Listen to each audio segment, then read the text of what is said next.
C'est vrai que dans la pratique vétérinaire, aujourd'hui, on a de plus en plus besoin d'utiliser la biosécurité et tout le concept de la biosécurité qui tient du guide des bonnes pratiques pour la réalisation de différents documents officiels liés à l'activité. Et je pense que d'avoir un outil comme celui-là qui va nous permettre probablement de gagner du temps dans la réalisation, puis de gagner du temps dans les bilans qu'il faut absolument effectuer, ça va faire avancer les choses et nous donner vraiment un outil à disposition pour améliorer le sanitaire dans les élevages. On avait rendez-vous pour une enquête de biosécurité pour essayer de mettre en évidence des points qui pourraient améliorer le résultat, puisqu'il n'y a que ça qui compte. C'est toujours un peu prenant en temps.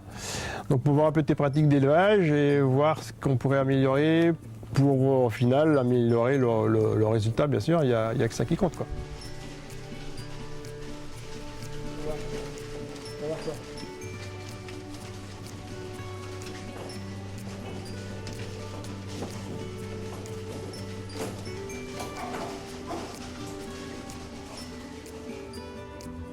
Je pense qu'à travers l'amélioration qu'on peut en obtenir, au-delà de la révision des plans de vaccination ou peut-être de l'augmentation des process de vaccination, de l'utilisation de probiotiques notamment qui peuvent être intéressants dans certaines pathologies, je crois que la biosécurité et tout ce qu'elle peut apporter en termes de baisse de la pression d'infection en élevage doit aussi nous permettre d'améliorer le statut sanitaire des élevages et donc de diminuer l'utilisation des antibiotiques, puisque c'est une demande qui est faite à tous les vétérinaires aujourd'hui.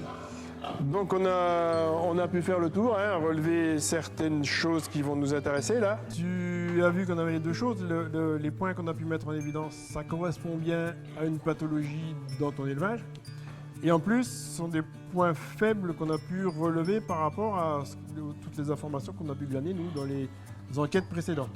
On refera le point dans 2-3 mois pour voir un petit peu si tu as eu des difficultés à le mettre en place, si ça a amélioré. Et justement, en termes de score, puisque c'est chiffré, on va pouvoir le rechiffrer dans 2-3 mois et voir où on en est arrivé par rapport à ce qu'on peut attendre, quoi. Voilà.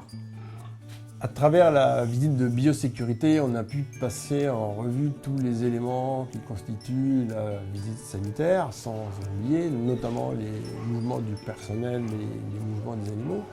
Ça a permis de déterminer un score qui va être mis en relation avec des données de bibliographie et des données d'enquête qui sont constituées par l'outil Vetoquinol. Et au-delà de ce score, de matérialiser, en tout cas de proposer une démarche économique à l'éleveur en termes d'amélioration. Plus tard, ça permettra aussi de revenir sur ce qui a été proposé, ce qui a été fait et mis en place par l'éleveur, de lui proposer un nouveau score et de vraiment valider ce qui a été fait, notamment en termes économiques.